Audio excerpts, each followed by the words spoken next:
सदर आसिफ अली ज़रदारी जो औरतुनि ते तशद्दुद ख़िलाफ़ पैगाम जारी कयो आहे। सदर आसिफ अली ज़रदारी चयो त तशद्दुद खे मुंहुं ॾींदड़ सॼी दुनिया जे औरतुनि सां यकजहती जो इज़हार कयूं था। सदर ममलिकत औरतुनि ख़िलाफ़ तशद्दुद जे ख़ात्मे वारनि कोशिशुनि खे वधीक तेज़ करण जी ज़रूरत ते ज़ोर भरियो आहे। औरतुनि खे साज़गार माहौल ॾियण तशद्दुद जे ख़ात्मे जे अज़्म जो इज़हार कयूं था। सदर आसिफ अली ज़रदारी चयो त औरतुनि खे तालीम ऐं हुनर जी सिखिया ॾेई संदनि माली ख़ुदमुख्तियारीअ खे यकीनी बणाइणो पवंदो।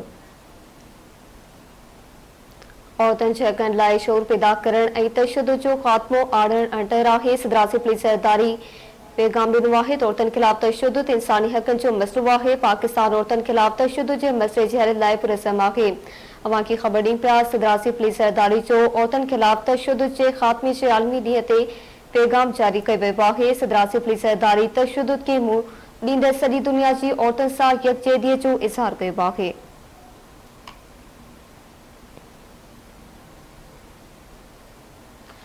सदर आसिफ अली ज़रदारी जी चई मोहतरमा बेनज़ीर भुट्टो औरतुनि जे हक़नि जी अलमबरदार हुई। बेनज़ीर भुट्टो औरतुनि सां बदसलूकीअ खां पाक समाज ठाहिण वारे नज़रिए ते अमल पैरा हुई। शहीद बेनज़ीर भुट्टो औरतुनि खे जिनसी तशद्दुद ऐं कम वारनि जान ते हिरासा करण खां बचाइण लाइ कानून जोड़िया। सदर आसिफ अली ज़रदारी औरतुनि जे ख़िलाफ़ तशद्दुद जे ख़ात्मे जे ॾींहं ते पैगाम जारी कयो आहे। सदर आसिफ अली ज़रदारी तशद्दुद खे मुंहुं ॾींदड़ सॼी दुनिया जी औरतुनि सां यकजहती जो इज़हार कयो आहे।